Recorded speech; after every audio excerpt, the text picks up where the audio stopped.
तो चलिए आज सुलझाते हैं जिंदगी के सबसे बड़े रहस्यों में से एक को। ये एक जासूसी कहानी की तरह है, जिसका सवाल है आखिर कैसे हमारी आंखों का रंग या हमारे बालों का प्रकार जैसे गुण हमारे माता पिता से हम तक पहुंचते हैं। ये एक आम सी बात लगती है ना, कि हाथी का बच्चा हाथी ही होता है और आम की गुठली से आम का पेड़ ही उगता है। पर कभी सोचा है कि ऐसा क्यों होता है? इसके पीछे का साइंस क्या है? इसका जवाब छुपा है जेनेटिक्स में, और आज हम इसी रहस्य से पर्दा उठाने वाले हैं। इस पूरी पहेली को समझने के लिए बस दो शब्द दिमाग में रखने हैं। पहला है हेरिडिटी, यानी वंशागति। सीधी भाषा में कहें तो वो प्रक्रिया जिससे कैरेक्टर्स माँ बाप से बच्चों में जाते हैं, इसीलिए हम अपने माता पिता से मिलते जुलते हैं।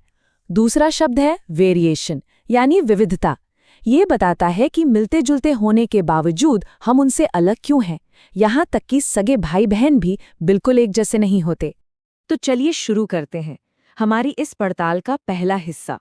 आखिर ये समानता की पहेली है क्या, और ये वंशानुक्रम काम कैसे करता है? देखिए, सदियों से इंसानों को इतना तो पता था कि कुछ पैटर्न्स होते हैं। जैसे पंजाब में साहिवाल गायों को सिलेक्टिव ब्रीडिंग से विकसित किया गया था। मतलब क्या करना है ये तो पता था, पर इसके पीछे का कैसे काम करता है ये एक बहुत बड़ा रहस्य था। और बस इसी रहस्य को सुलझाने के लिए हमारी कहानी में एंट्री होती है ग्रेगर मेंडल की, जिन्हें हम फादर ऑफ जेनेटिक्स भी कहते हैं। यही वो जासूस थे जिन्होंने इस कोड को क्रैक किया।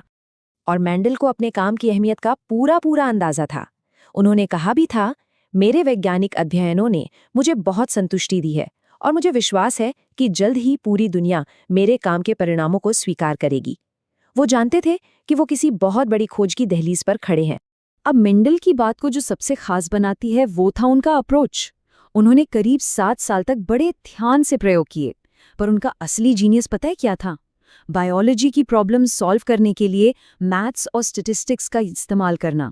ये उस जमाने में एक बिल्कुल नई, एकदम रेवोल्यूशनरी सोच थी। तो अपनी जांच पड़ताल के लिए मेंडल ने मटर के पौधे के साथ बिल्कुल साफ साफ दिखने वाले कैरेक्टर्स चुने। जैसे पौधे की हाइट, या तो लंबा या बौना, बीच का कुछ नहीं। बीच का शेप, या गोल या झुर्रीदार। ये थे उनके 7 सुराग, और इन्हीं सुरागों ने आगे चलकर पूरे रहस्य का पर्दाफाश किया। मेंडल के सफलता का राज उनका बिल्कुल सिस्टमैटिक तरीका था। उन्होंने प्योर ब्रीडिंग प्लांट्स, यानी शुद्ध नस्ल वाले पौधों से शुरुआत की, फिर उनका कंट्रोल्ड क्रॉस पॉलिनेशन कराया और हजारों पौधों का डेटा, बिल्कुल सटीक डेटा इकट्ठा किया।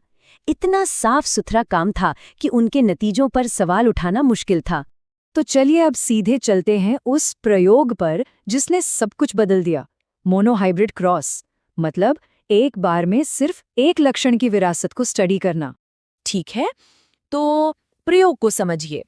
मेंडल ने एक शुद्ध लंबा पौधा लिया, यानी जिसके बीज से हमेशा लंबे पौधे ही उगते थे, और दूसरा लिया एक शुद्ध बौना पौधा। ये हो गई हमारी पेरेंटल जनरेशन, यानी पी जनरेशन।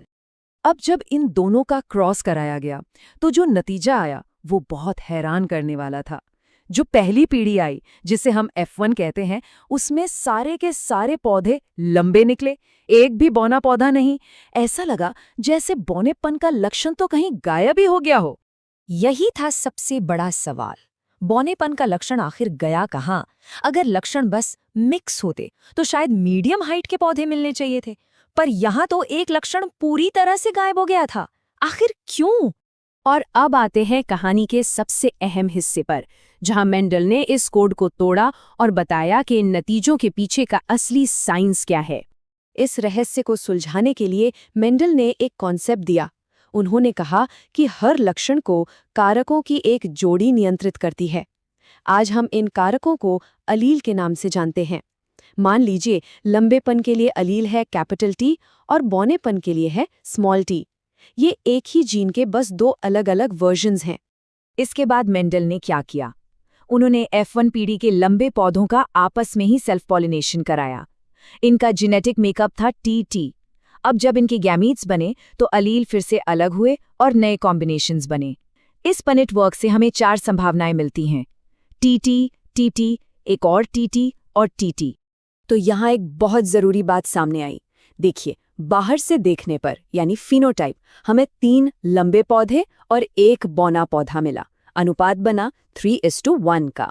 लेकिन जब उनका अंदरूनी जेनेटिक मेकअप यानी जीनोटाइप देखा तो अनुपात कुछ और ही था।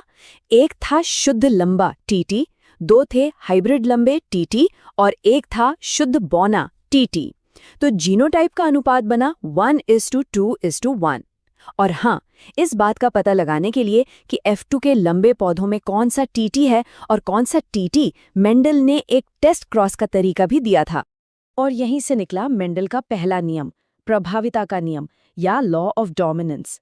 इसका मतलब सीधा सा है, जब 2 अलग अलग अलील जैसे कैपिटल टी और स्मॉल टी एक साथ आते हैं तो एक यानी प्रभावी टी दूसरे यानी अप्रभावी टी के असर को छिपा देता है, उसे जाहिर नहीं होने देता।